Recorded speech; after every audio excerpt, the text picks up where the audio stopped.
Estados Unidos consideram novas sanções contra Alexandre de Moraes, diz jornal. É isso mesmo. O governo dos Estados Unidos discutiu a imposição de novas sanções contra o ministro do Supremo Tribunal Federal, Alexandre de Moraes, informou o jornal Financial Times neste domingo, citando fontes familiarizadas com o assunto. Segundo o jornal, o motivo da nova sanção, citando fontes anônimas, é a investigação da fonte de uma reportagem sobre o ministro do STF, Flávio Dino, com mandados de busca e apreensão autorizados por Moraes na última semana. Em julho do ano passado, os Estados Unidos aplicaram sanções contra Moraes com base na Lei Magnitsky. A medida foi uma punição pela atuação do ministro na condução do julgamento que resultou na condenação e prisão do ex-presidente Jair Bolsonaro, motivada por uma suposta tentativa de golpe de Estado após eleições de 2022. As sanções contra o magistrado brasileiro, no entanto, foram revogadas pelo governo americano em dezembro do mesmo ano. Agora elas podem voltar. Decisão de Moraes sobre sigilo da fonte não tem fundamentos, diz advogado. É isso mesmo. O advogado Leonardo Correia, presidente da Lexum, afirmou em entrevista que a decisão do ministro Alexandre de Moraes, que determinou busca e apreensão contra Raimundo Cotrim, carece de fundamentos jurídicos sólidos.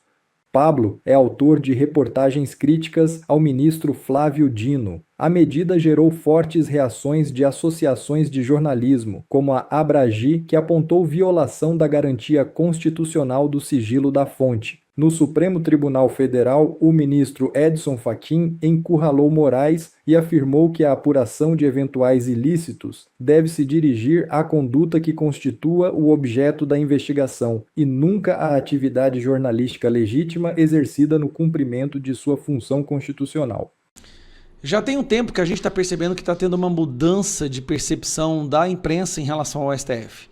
A imprensa, que em 2019 batia palmas e celebrava todas as abominações cometidas pelo STF, dizia que o inquérito das fake news manteve a democracia e graças ao Alexandre de Moraes, muralha, foi chamado de muralha, o Brasil não sofreu um golpe. E aí agora parece que eles estão acordando para a vida. O Ranking dos Políticos, que é um instituto extremamente respeitado e renomado, de alta credibilidade, fez um estudo de todos os textos editoriais escritos pela imprensa em relação ao STF e perceberam que houve uma mudança drástica. Hoje, talvez a instituição que menos gosta do STF é a própria imprensa que lá atrás batia palmas para eles. Vamos lá. Olha essa matéria que saiu no Poder 360. Proporção de editoriais críticas ao STF sobe em 4 jornais. E aí, trazer para cá aqui, ó. Folha de São Paulo. Editorial, primeiro vamos entender. O que é um editorial? Editorial é um texto opinativo que representa a opinião da imprensa, do jornal. Da Folha de São Paulo, do Globo, do Poder 360. É a opinião da empresa inteira, da instituição, não de um jornalista apenas, tá? Então ela é extremamente importante. E olha o que tem. Folha de São Paulo, 25%, ou seja, 8 editoriais positivos em relação ao STF, e 62%, ou seja, 19 editoriais críticos, negativos, ou seja, o STF passou dos limites. Estadão. O Estadão tá quase virando extrema radical, direita radical, ultra mega blaster aqui, hein? 4 editoriais defendendo, 39 editoriais descendo o cacete no STF. O Globo, aí não tem como, né, gente? O Globo, a Globo é o que mais recebeu dinheiro do governo. O Globo, 9 positivo e 4 negativo. Agora, a Gazeta do Povo... É por isso que eu amo a Gazeta do Povo. 49 editoriais descendo o sarrafo no STF. É muita coisa. Eu achei interessante porque esse mesmo povo aqui, ó, Folha, Estadão, o Globo, todos eram 100% o STF 2019, 20, 21. 100%. Esse cálculo é a partir de 2023, né? Agora olha só.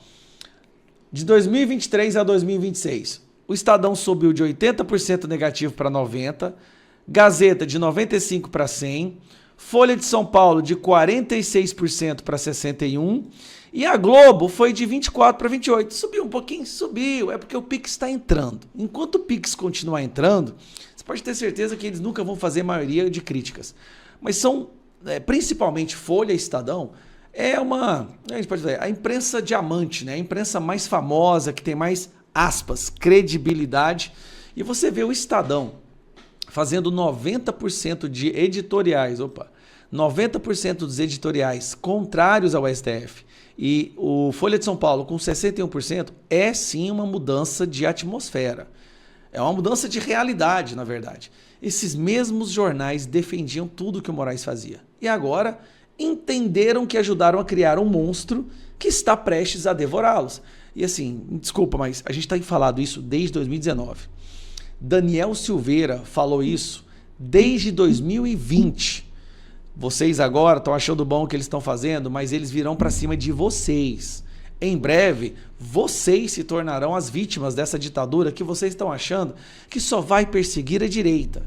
E agora está lá. Sigilo da fonte não existe mais. Eles tentaram aprovar na canetada a responsabilização criminal de jornalistas e da imprensa pelo que um entrevistado é falado durante uma entrevista. Se a entrevista é ao vivo, um entrevistado fala uma coisa que eles não gostam, a imprensa seria criminalizada, punida.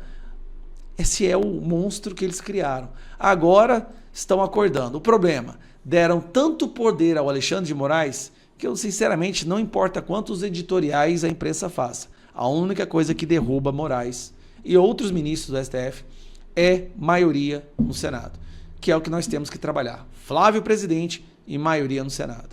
Lobista do INSS deu joias ao homem do Lula.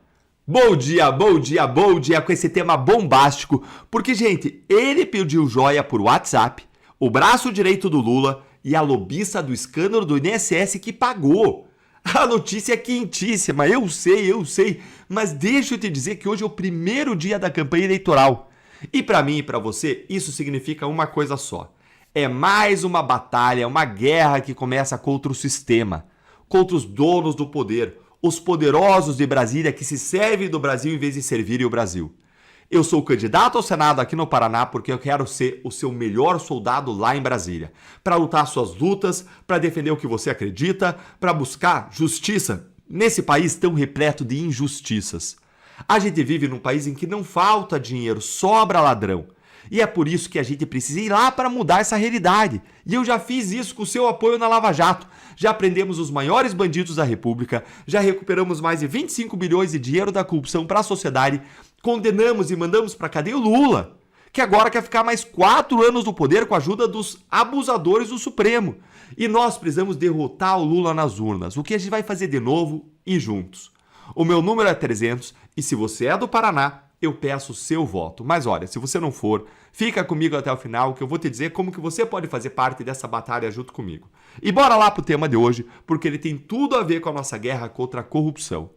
E bora lá então, que esses dias, gente, as notícias estão fervendo e esquentando a chapa do Lula. A Polícia Federal descobriu que a lobista do esquema do INSS, a Roberta Dursinger, lembra dela? Aquela que tá toda hora agora no noticiário, porque ela apagou o braço direito do Lula, o chefe do gabinete do Lula. Mas agora se descobriu mais. Ela comprou 2 joias de presente para a família do homem forte do Lula.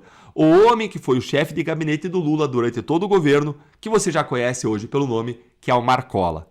E o mais grave, gente, não é a joia. É como que ele escolheu a joia. Leia aqui comigo o que saiu na coluna do Lauro Jardim no Globo. PF descobre que o lobista do Careca do INSS comprou joias para o chefe de gabinete do Lula. Isso aqui é um escândalo.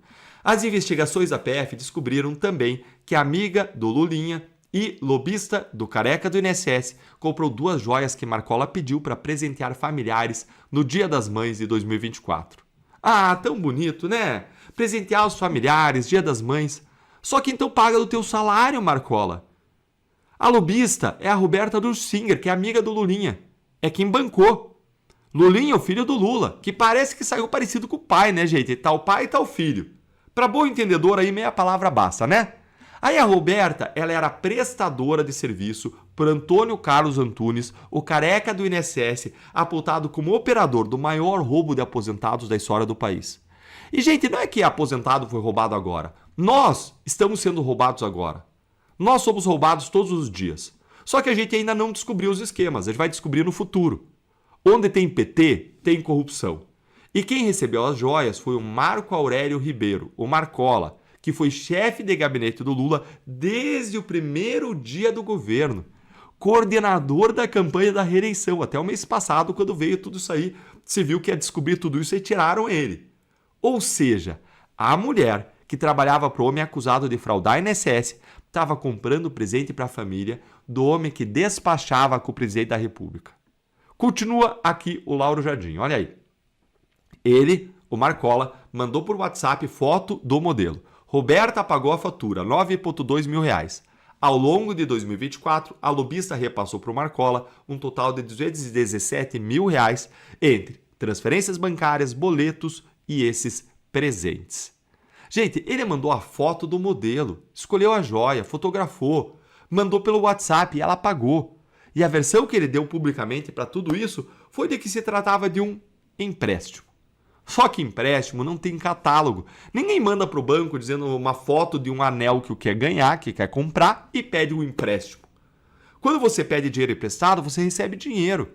Quando você manda a foto do modelo e a pessoa paga a fatura, isso tem outro nome. Pode ser tudo menos empréstimo, inclusive pode ser o nome que está no Código Penal. Como nós vimos na Lava Jato, é exatamente assim que o pagamento indevido, propina, se disfarça. Nunca chega ali como dinheiro na conta com recibo. Chega como conta paga, viagem, reforma em sítio, triplex e presente para a família. E olha o tamanho, R$ 217 mil em um ano só. Não foi jantar, não foi uma gentileza de amiga. Foram transferências, boletos, gente. Peraí, boletos que ela quitava, presentes, ao longo de 2024 inteiro. E o que ela queria em troca já foi dito pela própria investigação. Acesso. Portas abertas dos gabinetes do governo. Com quem? Porque se era com o Lula, complica pro Lula, né? E o chefe de gabinete era o braço direito de quem? Do Lula. Ah, mas é só uma coincidência, né? Como era todo o entorno do Lula tá no Mensalão? Como era todo o entorno do Lula tá no Petrolão? Ah, brasileiro, para de ser idiota. Lula escolhe tão mal, coitado, né? E aí ele descobre um José Dirceu fazendo a maracutá e segue amigo do José Dirceu. A gente tem que abrir os olhos para a realidade, não dá para confiar em alguém assim. Ou ele se envolveu na corrupção e é corrupto junto, ou ele não tem a competência de escolher o braço direito dele e é um incompetente. Não merece de toda forma o voto de ninguém. Que vergonha alheia! O Haddad foi desmascarado. Veja aqui comigo esse vexame. E senta. Senta porque o que eu vou te mostrar agora é surreal. Na quarta-feira, o candidato do PT ao governo de São Paulo, o Fernando Haddad, poste do Lula, ele disse que ele tinha sido vítima da perseguição da Polícia Militar. Eles estão acostumados a tratar a Polícia Militar como bandido, né? Não surpreende. Haddad afirmou que a viatura ela ficou colada na traseira do carro dele, que o motorista foi seguido por 40 minutos e que ouviu dos policiais um vaza daqui. Só que saíram as imagens e elas desmentem completamente a versão do Haddad. E eu vou te mostrar no final o que isso prova de verdade, tá? Aí, ó. Novas imagens refutam a abordagem à motorista de Haddad, dizem fontes da PM. Então essas novas imagens, elas contradizem o relato de que o motorista do Haddad teria sido abordado por policiais nas proximidades de um hotel na rua Joinville, Vila Mariana, na noite da última terça, segundo investigadores ouvidos pela CNN. A gravação, localizada durante as diligências da PM, mostra o Ford Fusion conduzido pelo motorista parado no ponto posteriormente indicado por ele próprio como local em que teria acontecido a suposta abordagem. Uma viatura passa pela região, mas não para. Os policiais não desembarcam e não há qualquer contato com o condutor. Opa! Quer dizer então que Haddad mentiu? Não pode ser. Eu não acredito numa coisa dessas. Só pode estar vendo aí algum engano. É impossível o alecrim dourado do Lula mentir publicamente para ter ganhos políticos justamente contra a PM de São Paulo, que é controlada por seu adversário direto na disputa, né? O governador Tarcísio de Freitas. Ah, gente, eu duvido que o Haddad faria isso, hein?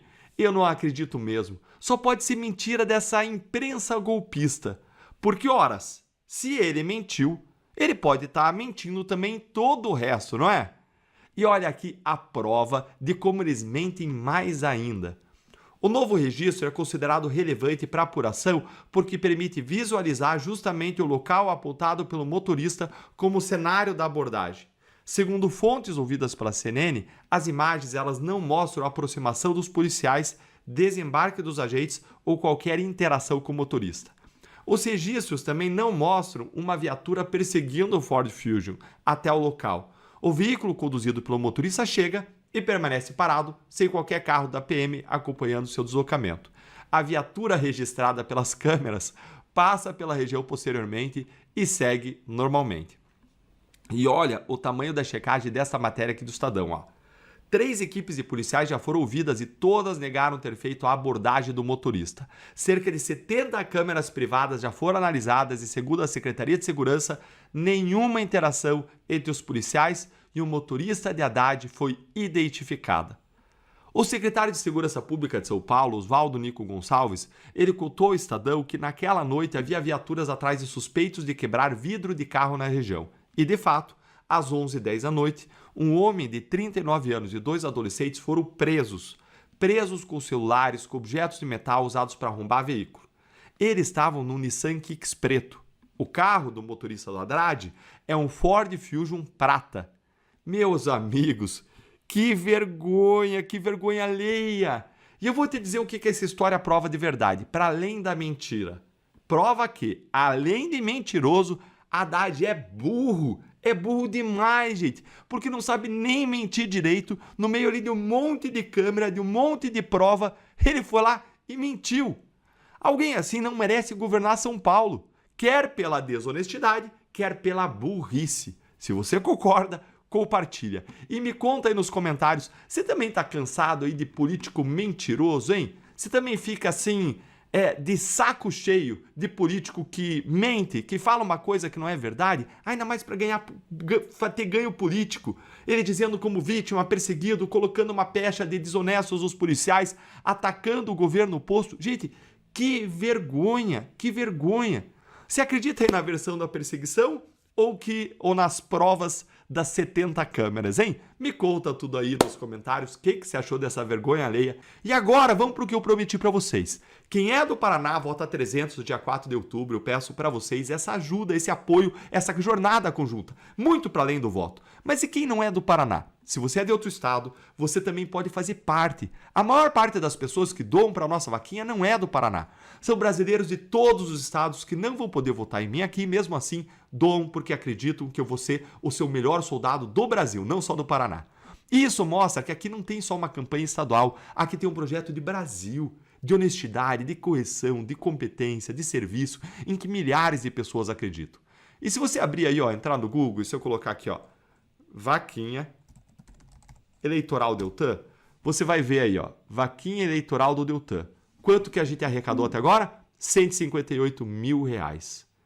2.621 pessoas. Quem sabe você vai ser o 2.622, acreditando com a gente. O link está aqui na descrição, nos comentários. Eu fico com o coração aquecido pela generosidade de vocês, assim como as orações que eu recebi hoje. Eu estou contando a minha rotina da campanha lá nos stories do Instagram. Segue lá, não perde. E me conta aí nos comentários. Você acredita que as joias da lobista para o chefe do gabinete de Lula eram um empréstimo? E você acha que o Lula está envolvido? O que você acha? Se inscreve aqui no canal, curte o vídeo e vem virar membro para apoiar o nosso trabalho. Um grande abraço e até o próximo vídeo.